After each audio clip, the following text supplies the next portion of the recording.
Chers auditeurs, vous êtes à l'écoute des messages de la bonne nouvelle de Jésus transmis à travers les prédications de l'Église adventiste du 7e jour, Église africaine francophone de Bruxelles.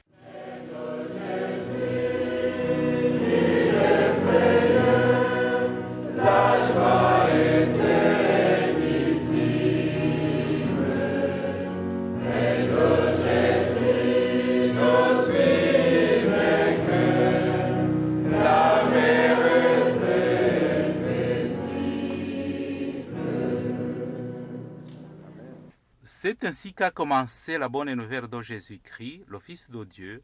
C'est là ce qui est écrit dans le livre du prophète Ésaïe. J'enverrai mon messager devant toi, il te préparera le chemin. On entend la voix de quelqu'un qui crie dans le désert. Préparez le chemin pour le Seigneur, faites-lui des sentiers droits. Marc chapitre 1, verset 1 à 3. Itangiro ry'ubutumwa bwiza bwa Yesu Kristo, umwana w'Imana. Nk'uko byanditswe n'umuhanuzi Yesaya, ngo nuko ndenda gutuma integuza yanjye mbere yawe, izatunganya inzira yawe. Ijwi ry'urangurira mu butayu, ati nimutunganye inzira z'Uwiteka, mugorore inzira ze. Mariko igice cya mbere, umurongo wa mbere kugeza ku wa gatatu.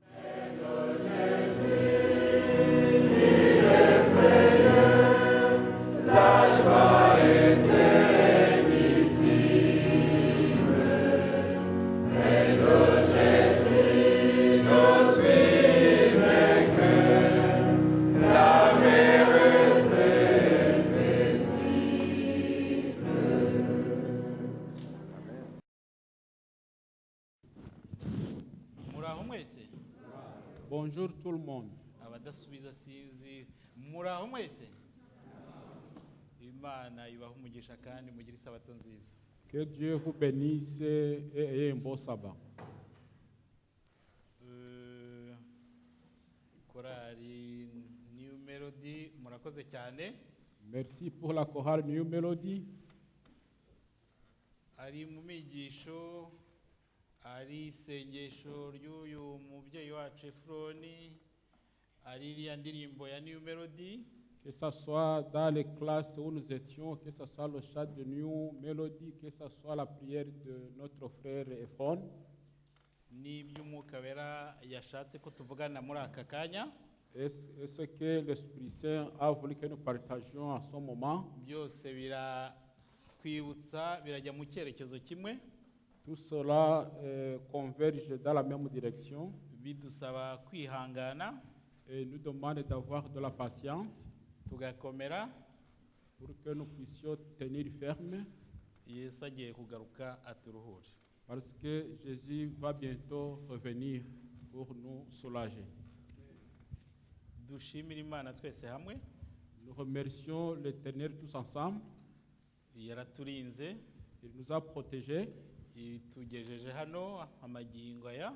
Et nous sommes vivants en ce moment-ci. Yatubashije kuza guteranira hano. Il nous a permis de venir nous réunir dans ce lieu. Izina ryayo rihabwe icyubahiro. Que son nom soit glorifié. Nitwara nte mu bibazo mpura nabyo. Quelle est mon attitude face à mes épreuves? Nitwara nte mu bibazo mpura nabyo. Quelle est mon attitude face à mes épreuves? Witwara ute mu bibazo uhura nabyo? Quelle est ton attitude lorsque tu rencontres des problèmes? Tugeze hafi hagati y'ukwezi kurangiza umwaka. Nous arrivons à mi-mois du dernier mois de 2014. Tukaba dushimira Imana rero kubera ibyo yadukoreye muri uno mwaka turangije. Nous remercions l'Éternel pour tous ses bienfaits au cours de cette année de 2014. Tukaba tunayishimira ibyo yadukoreye mu yindi myaka yarangiye. Et nous le remercions aussi pour ses bienfaits des années précédentes. Kandi tukayishimira n'ibyo irimo idukorera n'ibyo izadukorera mu yindi myaka izaza. Et nous le remercions aussi pour ses bienfaits présents et futurs. Twabonye imigisha myinshi mu buzima tusize inyuma.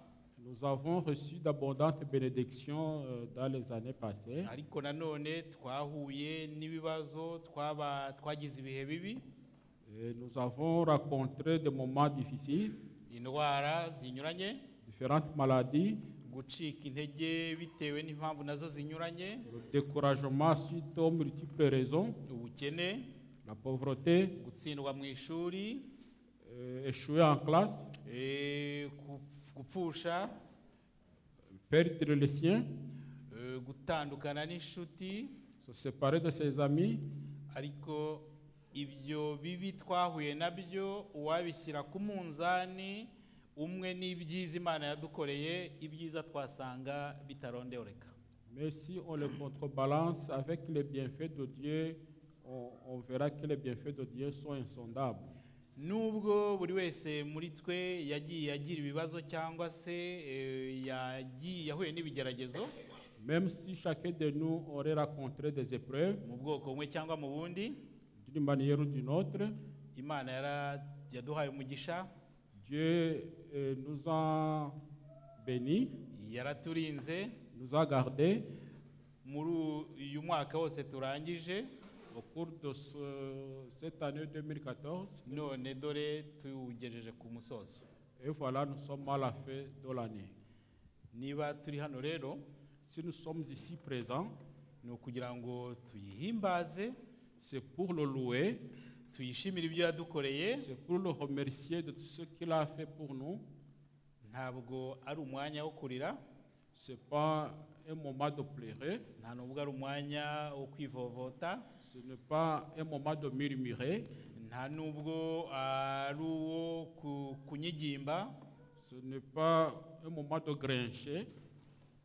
Niyo mpamvu ngira ngo uyu mwanya tugiye kumarana mutoya, C'est pour cela que ce moment que nous allons passer ensemble, ibibi tubyibagirwe, ibi twahuye nabyo tubyibagirwe, que nous puissions oublier les mauvaises choses que nous avons rencontrées hanyuma duhange amaso Yesu, et de nous focaliser sur Jésus-Christ. turebe ibyo yadukoreye byinshi byiza, Examinons ces innombrables bienfaits n'ibindi biri imbere bidutegereje, et des bienfaits qui nous attendent, dufatanye kumuhimbaza, et ensemble glorifions-le tumushimire.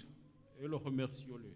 Akaba ari nayo yenda igihe nabasuhuzaga nabitsindagiye cyane, J'ai souligné cela quand je vous saluais, kugira ngo mukanguke, pour vous réveiller, abafite intege nke mugerageze kwishyiramo akanyabugabo, pour que ceux qui se sentent découragés puissent avoir de la force, dufatanye dushimire Imana kandi tuyihimbaze. pour que tous ensemble nous puissions louer Dieu et le glorifier. Amagambo Mwuka Wera yantekereye yampfunyikiye muri aya manwa, Les paroles que le Saint-Esprit m'a données en cette journée, ntabwo araba menshi, ntabwo araba manini, ce ne sont pas des paroles longues, ariko avanzemo n'indirimbo. Nifuje yuko ubwo tugejeje muri aya matariki twaririmbira Imana, tukayihimbaza, tukayishima, tukibagirwa ibi twahuye nabyo, ahubwo tukibuka ibyiza Imana yadukoreye kandi tuyishimira n'ibizaza. mais elles sont mêlées avec les chants parce que je voudrais qu'on puisse louer Dieu pour oublier les mauvaises choses et pour le remercier des bonnes choses. Tudatinze nagira ngo ababishoboye muhagurukira aho muri, Sans tarder, je vous invite à vous mettre debout. nkaba nasaba Aimable na Ladislas Je demanderai à Aimable Ladislas rwose kutuyobora, tugashima Imana tunezerewe, tutipfumbase, tukayigaragariza ko twishimiye uburyo yaturinze. de nous aider à glorifier Dieu Reka sans tristesse. dutangire kuri ya ndirimbo ya 286 mu Gifaransa, mu Kinyarwanda murayizi, ngo Imana ihimbarizwe ibyo yakoze.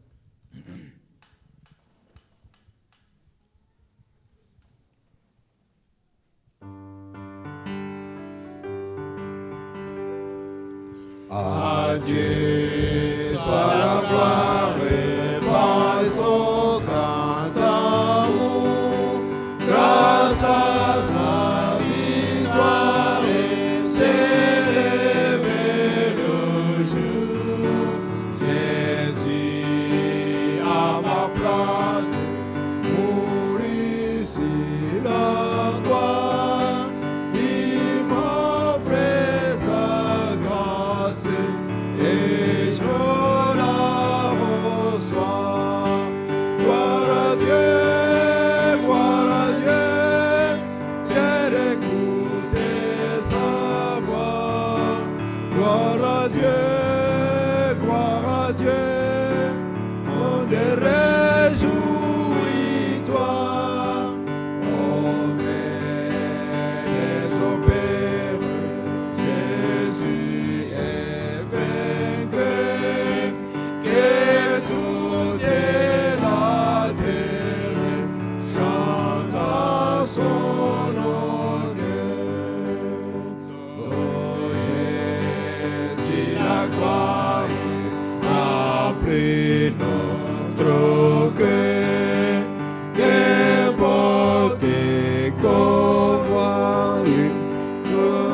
Que Dieu soit loué pour ses bienfaits. Quoi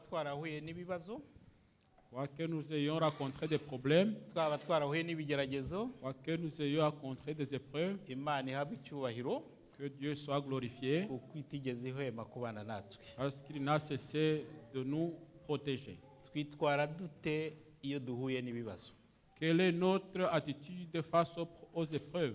Iyo dusomye muri Bibiliya mu rwandiko rw'Abaromani igice cya 8 umurongo wa 28, lorsque nous lisons Romains chapitre 8 verset 28, Abaroma igice cya 8 umurongo wa 28, Romains chapitre 8 verset 28, turasoma ngo kandi tuzi yuko kubakunda Imana byose bifataniriza hamwe kubazanira ibyiza.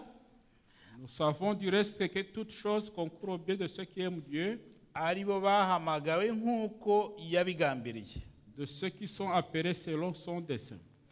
Ibihe bikomeye, pendant le moment difficile, bibabaje, pénible, abantu babiri bashobora kubibamo mu buryo bubiri butandukanye. Deux personnes peuvent vivre ces moments différemment. Ni ukuvuga ko muri ibyo bihe bikomeye abantu babiri bashobora kubyitwaramo mu buryo butandukanye. C'est-à-dire que pendant ces moments difficiles, deux personnes peuvent les traverser différemment. Umwe ashobora kubyoroshya, un peut les simplifier, ntacike intege, et ne pas se décourager, ahubwo agatabaza Imana, et il va invoquer le Seigneur, kandi akayizera, et il doit avoir la foi en lui. Ariko undi ashobora gucika intege, l'autre personne peut se décourager, akivovota, il commence à murmurer, ugasanga ataye umutwe, et il va perdre la tête, ugasanga atangiye no gutuka Imana. Et même il peut commencer à lancer de mauvaises paroles contre l'Éternel. Muri ubwo buryo bwombi, dans ces deux façons, buriyumvikana ko uwahisemo ibyo bibazo ahuye nabyo kubishyira mu maboko y'Imana, il est compréhensible que la personne qui a choisi de mettre ses problèmes entre les mains de Dieu kandi agakomeza akayizera, et de garder la foi en lui, ibyo bihe bibi abibamo mu buryo bworoshye kandi akabibamo neza. Il traverse ces moments difficiles simplement et aisément. birumvikana ko hari ibihe biruhije iyo tubigezemo twebwe ubwacu nk'abantu tudashobora kugira icyo tubikoraho. Il va de soi qu'en tant que les êtres humains, nous arrivons dans des moments où nous ne pouvons rien faire. Ariko uko tubyitwayemo bituma bituma bihindura uko biri buze kugenda. Mais notre attitude peut changer la finalité de tout ça. Tuvuge Imana ibizi byose nkuko tubizi ibizi byose bitubaho. Disons comme que le Seigneur sait tout ce qui se passe sur nous. Niyo bije bikaba binyuranyije n'ubushake bwacu cyangwa n'ibyo twebwe twari dutegereje. Même si les épreuves nous arrivent en la contre de notre volonté. Ariko Imana ibyemeye. Mais quand Dieu accepte, ikamenya ko bitugeraho cyangwa se tubibamo. Quand Dieu accepte que nous traversons ces moments, nuko ifite impamvu. C'est qu'il y a pourquoi. Kandi impamvu z'Imana aba ari impamvu nyazo z'ukuri. Les causes de Dieu sont toujours de bonnes causes. Icyangombwa muri ibyo byose, ce qui est important tout ça, ni ukuyizera tudashidikanye, tukayizera kugeza igihe ibihe bizarangirira, ibyo bintu bizarangirira. C'est de garder la foi en lui sans faille. Iyo duhuye n'ibibazo, lorsque nous rencontrons des épreuves mu buzima bwacu bwa buri munsi, dans notre vie quotidienne, uko tubyitwaramo bituma ibyo bibazo bishobora kurangira neza cyangwa bikarangira nabi. La façon dont nous nous comportons peut faire que ces problèmes puissent terminer mal ou bien. Uko twitwara, notre attitude bishobora kudushyira ijuru, peut ouvrir pour nous les portes du ciel, bishobora kutuma Imana itureba neza, peut faire à ce que nous trouvions grâce à Dieu, cyangwa se bigadufungira ijuru kandi bikadukurira uburakari bw'Imana. Ou peut enfermer les portes du ciel et la colère de Dieu peut s'enflammer contre nous. Dufite ingero nyinshi mu Bibiliya. Nous avons tant d'exemples dans la Bible. Muri kiriya gitekerezo cy'Abanyayisirayeli bariya bari bagiye gutata. Vous vous souvenez de l'épisode où les Israélites étaient partis pour espionner le pays? Bari bagiye ari 10. Ils étaient partis nombre de 10. Bagarutse Kalebu na Joshua uko babo bitwaye mu kibazo bahuye nacyo. Quand ils sont revenus, Caleb et Josué, la manière dont ils s'étaient comportés face aux problèmes qu'ils avaient rencontrés, byabazaniye umugisha ku Mana. Cela leur a été facteur de bénédiction devant Dieu. Ariko abantu 8 bari bajyanye, mais les 8 autres qui étaient partis avec eux, imyitwarire yabo yabakururiye umuvumo w'Imana. La manière dont ils se sont conduits leur a apporté la malédiction. Kandi byose bitera uko duhitamo. Et tout ce n'est pas de notre choix. Kuko nshobora guhitamo kwitwara neza mu kibazo, je peux choisir de bien me comporter, ngahitamo kwitwaramo nabi, ou bien je peux mal me comporter. Iyo ibibazo bitugezeho, lorsque les épreuves nous arrivent, ibibazo ni byinshi nk'uko twabirondoye haruguru, uburwayi, gupfusha, cyangwa se igihe ubona byose nta kigenda. Les épreuves sont innombrables, la maladie, perdre les siens, ou quand tu vois que rien ne va. Imana iturekera buri gihe uburenganzira bwacu bwo guhitamo ko tubyitwaramo. Dieu toujours nous laisse notre liberté d'exercer notre choix. Iyo turi muri icyo kibazo ugasanga turimo turakaye, au cours de ce problème, lorsque nous manifestons mécontentement, twivumbura, lorsque nous murmurons, tugahangayika, lorsque nous perdons l'équilibre, cyangwa se tugahitamo kuba twashima Imana, ou bien si nous choisissons de remercier le Seigneur, tugashima Imana buri gihe uko byagenda kose, de remercier le Seigneur peu importe la situation, dutekereza uko Imana yacu izi byose, en nous souvenant que notre Dieu connaît tout, kandi kudukunda, et qu'il nous aime, kandi kwidushakira ibyiza, et qu'il cherche pour nous le meilleur. Ibyo bikaba bigiye nk'uko rya somo twasomye ryo mu Baroma ryatubwiye. Et cela va dans le sens du verset que nous avons lu en Romains. Kuko Imana ibizi kandi ikabyemera. Si Dieu le sait et qu'il le permet, iyo tubyitwayemo neza bifatanyiriza hamwe byose kutuzanira umugisha. Si nous nous comportons très bien, cela concourt à notre bien. Ni ukuvuga ko buri gihe mu bibazo tuzahura nabyo tuzagira uburyo bubiri bwo guhitamo. C'est-à-dire que dans tous les problèmes que nous allons auxquels nous allons faire face, nous aurons toujours deux manières de choisir. dushobora guhitamo guhimbaza Imana cyangwa se kuyirega. Nous pouvons choisir remercier Dieu ou de l'accuser. Dushobora guhitamo kuyishimira cyangwa se tukanyigimba. On peut choisir de remercier Dieu ou de grincher. Dushobora guhitamo kuyizera cyangwa se gushidikanya. On peut choisir de garder la confiance en lui ou d'exprimer le doute. Dushobora guhitamo kwakira imigisha yawe cyangwa se tukayivuma. Nous pouvons choisir de recevoir ses bénédictions ou de nous attirer la malédiction. Cyangwa se tugahitamo kuyumvira cyangwa se kutayumvira. Et nous pouvons choisir de l'obéir ou de ne pas l'obéir. Buri gihe Imana izatureka ari twe duhitamo uko twitwara mu kibazo. Chaque fois, Dieu va nous laisser à nous de choisir comment nous allons nous comporter face à un problème. Ntitubyitiranye. Ne confondons pas les choses. Ngo tuvuge ngo noneho si Imana itureka tugahitamo uburyo tubyitwaramo, ubwo idutereranye.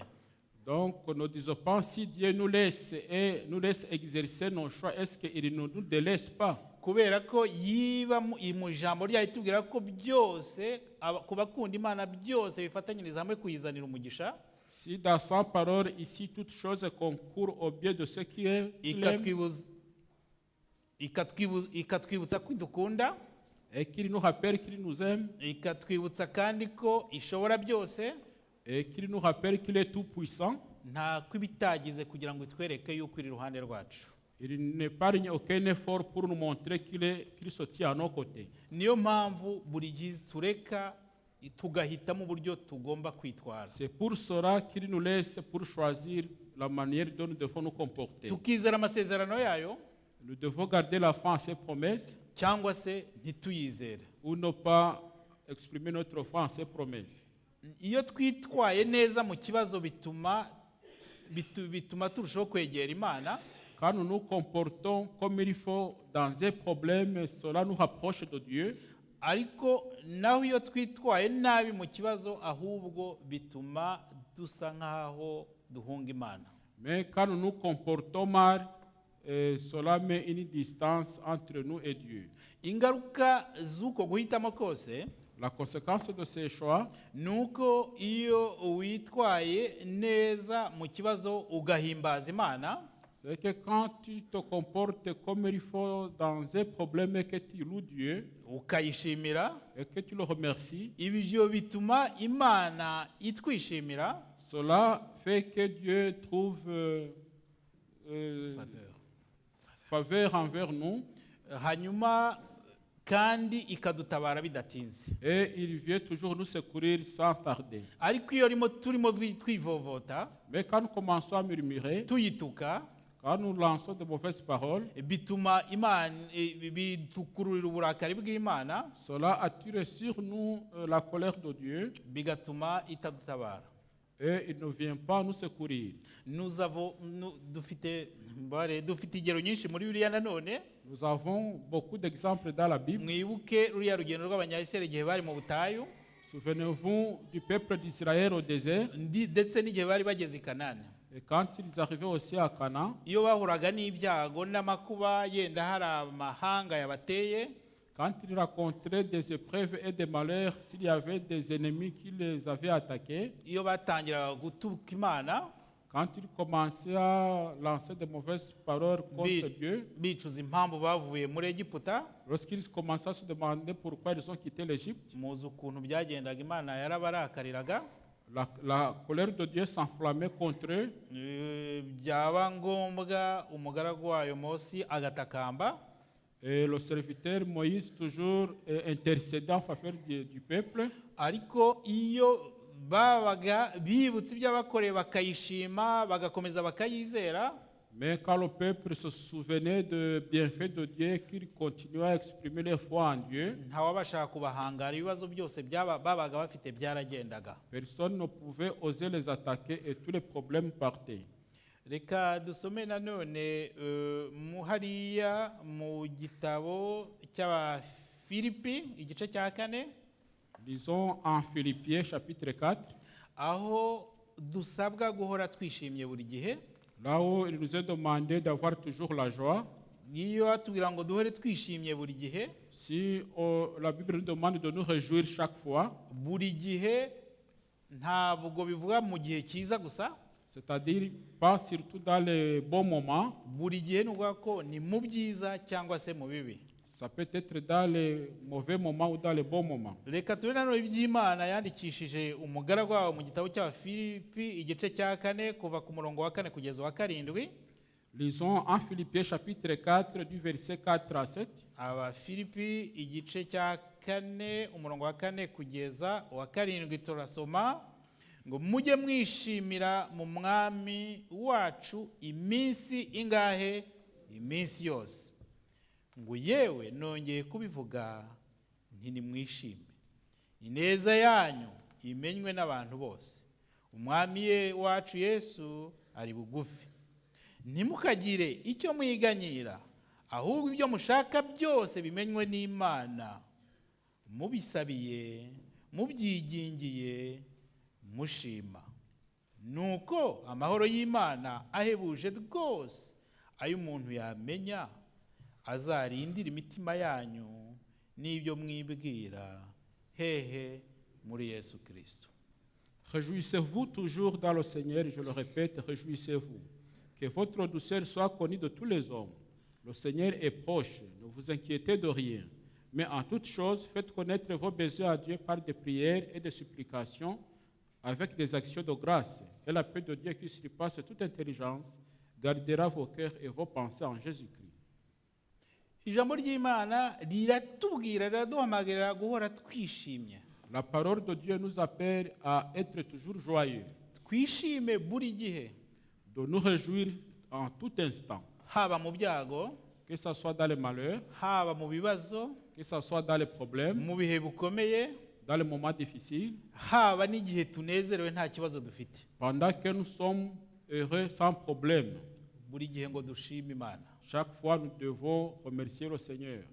Kandi tugashimira Imana byose, Et nous devons tout remercier le Seigneur, ibyo yadukoreye byose. tout ce qu'il a fait pour nous. Kandi ibyishimo byacu ntago bigomba kuba ibyishimo ibingibi byo hejuru gusa, Et notre joie ne doit pas être une joie superficielle, kuko bigomba kuba ibyishimo bimenywa n'abantu bose, ça doit être une joie connue de tout le monde. bimenywa kandi bikabonwa n'abantu bose.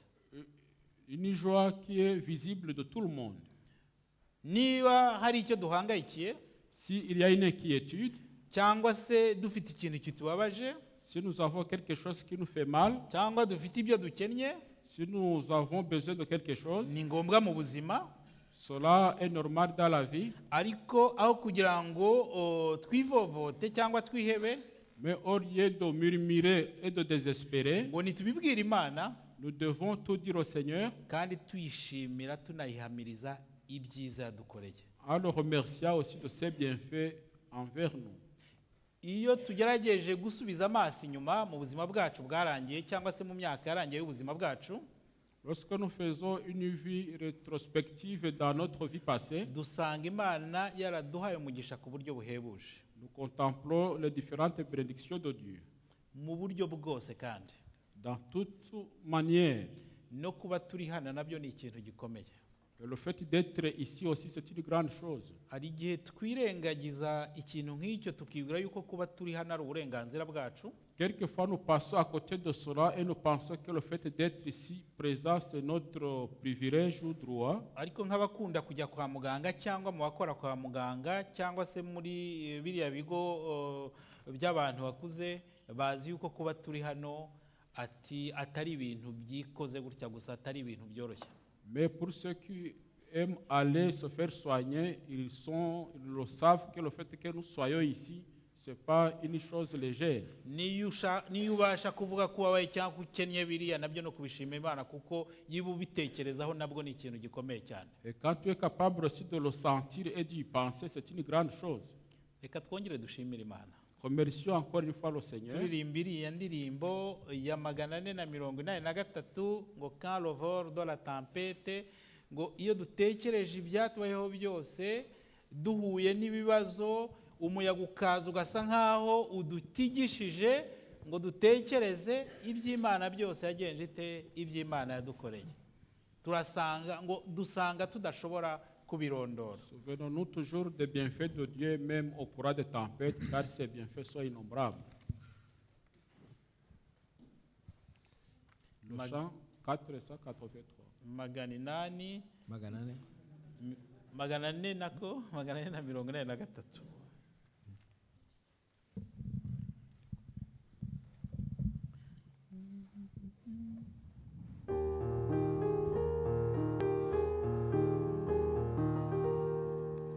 Quand l'eau vaudra la tempête, vienne assombrir ton ciel bleu, au lieu de baisser la tête, comptez les bienfaits de Dieu, comptez les bienfaits de Dieu, mais tout devant tes yeux, tu verras en adorant combien le nombre est grand. Quand sur la route est glissante, tu chancerais sous la croix, pense à cette aime puissante qui t'a béni dans nos fois. Comptez les bienfaits de Dieu, mets-les tous devant tes yeux, tu verras en adorant combien le nombre est grand. Si tu peux dans le voyage, pris des chers et doux trésors, pense au vrai héritage qui là-haut te reste encore. Comptez les bienfaits de Dieu, mets-les tous devant tes yeux, tu verras en adorant combien le nombre est grand.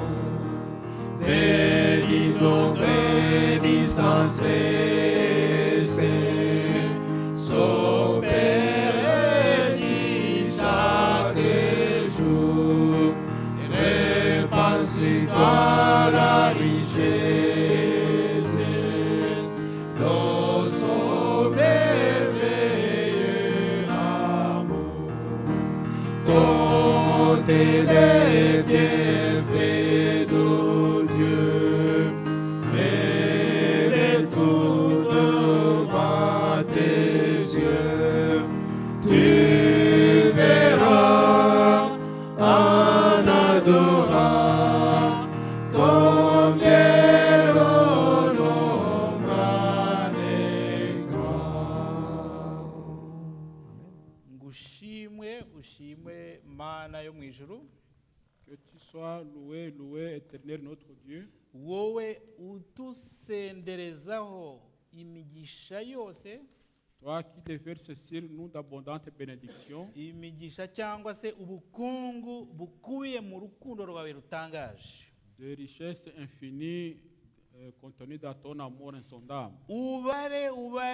Ubarure ibyiza by'Imana yagukoreye, Compte de nombre les bienfaits de Dieu, byose ubibare ubishyire imbere yawe, que tu les comptes devant toi, ubishyire imbere y'amaso yawe, devant tes yeux, uzareba tu verras ukuntu umubare wabyo utarondoreka. que leur nombre est grand.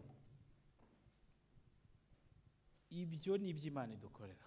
Ça, c'est cela que Dieu fait pour nous. Ibyo dushobora kubibona no kubimenya igihe mu bibazo dufashe duhisemo kubyitwaramo neza. Nous pouvons les voir et les contempler pendant que nous choisissons de nous comporter comme il faut, Dushimira Imana, à remercier à Dieu, dukomeza kuyizera. en gardant confiance en lui. Kuko tuyituka, tuyivuma cyangwa se twicuza, twiganyira, Si nous maudissons Dieu, si nous lançons de mauvaises paroles, ntabwo dushobora kubona cyangwa se kumenya ibyo Imana idukorera, nous perdons de vue les bienfaits de Dieu envers nous. kandi n'ibikurikiyeho nabyo byanze bikunze bigenda nabi. Et la suite aussi se passe mal. Ntabwo umuntu ashobora kubivuga ngo abirangize.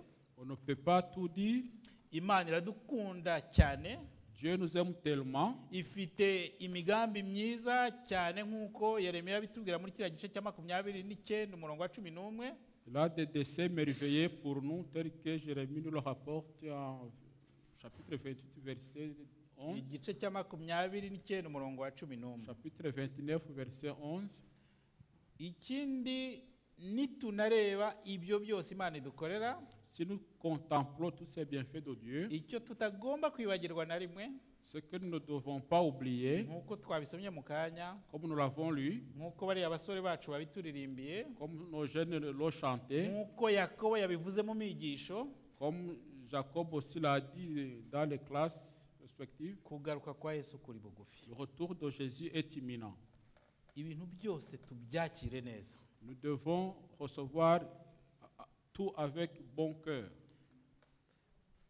Nk'uko navuga ngo tube positifu, mbese ibintu byose ibitubayeho byose tubyakire neza, tubibone neza. Nous devons avoir une attitude positive face à tout ce qui nous arrive, Uko byagenda kose, peu importe les circonstances. kandi buri gihe duhore mu byishimo, duhore tunezerewe, Chaque fois, nous devons nous réjouir kugira ngo ririya garuka rya Yesu ritazadutungura, pour que le retour de Jésus ne nous surprenne pas, kugira ngo igihe azaba agarutse atazasanga turimo twivovota, turimo tuganya, pour qu'il ne nous trouve pas en train de murmurer lors de son retour, tuvuma Imana, maudire Dieu, ahubwo azasange twiteguye dushima Imana mais ku qu'il byidukorera nous byose. trouve prêts et en exprimant aussi nos actions de reconnaissance pour tout ce qu'il fait pour nous. Ibihe bikomeye tunyuramo cyangwa turimo, Pendant le moment difficile que nous traversons où nous sommes, ibyo dukeneye byose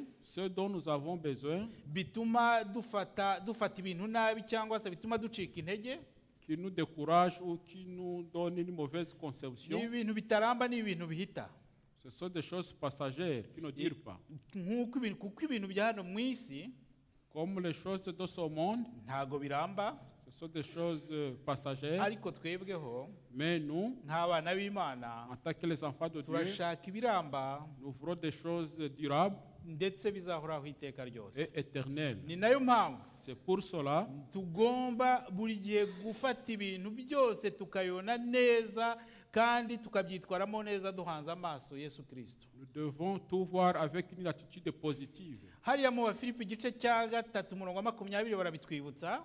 En Philippiens chapitre 3 verset 20, Abafilipi igice cya 3 umurongo wa 20, Philippiens chapitre 3 verset 20, ndetse tushobora no gusoma kugeza no ku wa 21. on peut lire jusqu'à 21.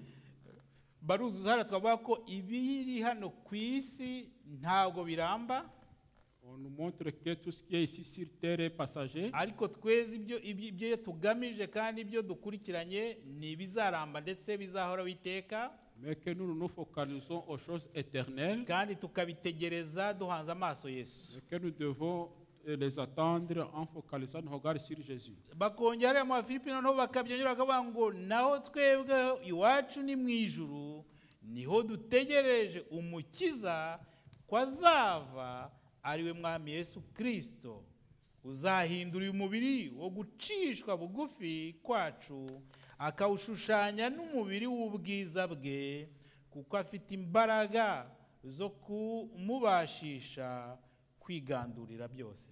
Mais nous sommes citoyens des cieux, d'où nous attendons aussi comme sauveur le Seigneur Jésus-Christ, qui transformera le corps de notre humiliation en le rendant semblable au corps de sa gloire, par le pouvoir qu'il a de s'assujettir toutes choses.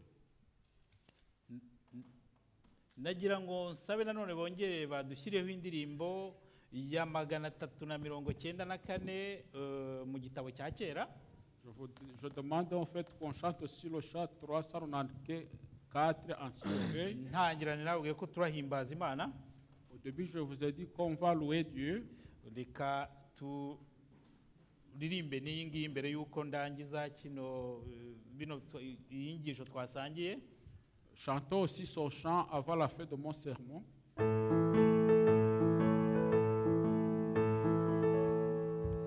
Contemplez mon Dieu sur son trône, vivre avec Jésus dans le ciel.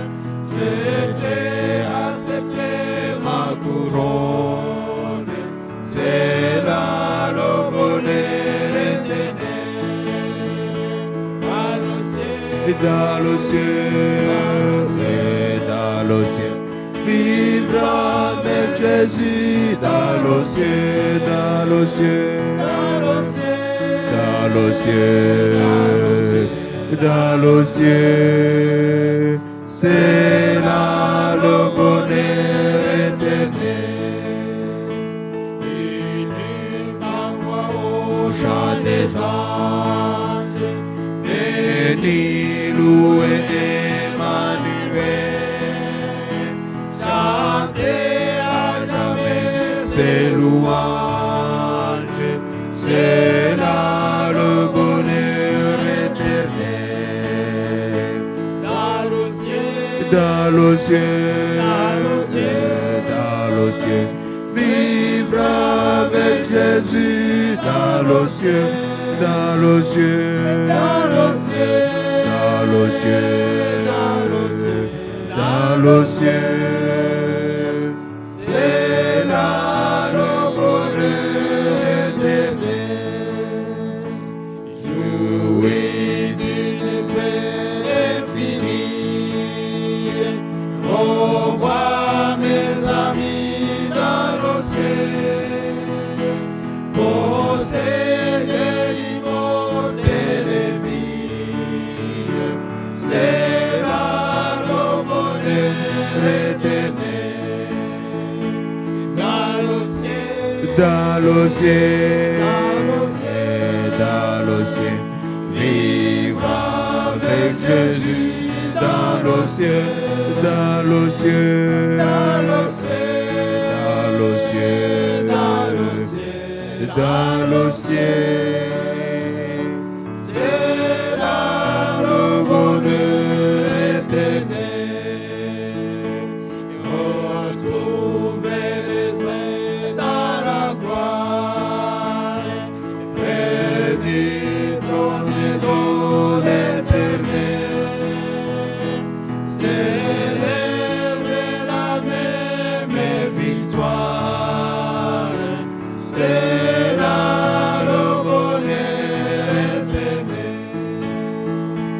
Dans le ciel, dans le ciel, dans le ciel, dans le ciel, vivre avec Jésus dans le ciel, dans le ciel, dans le ciel, dans le ciel, dans le ciel, dans le ciel, c'est là le bonheur éternel. Amen. Amen.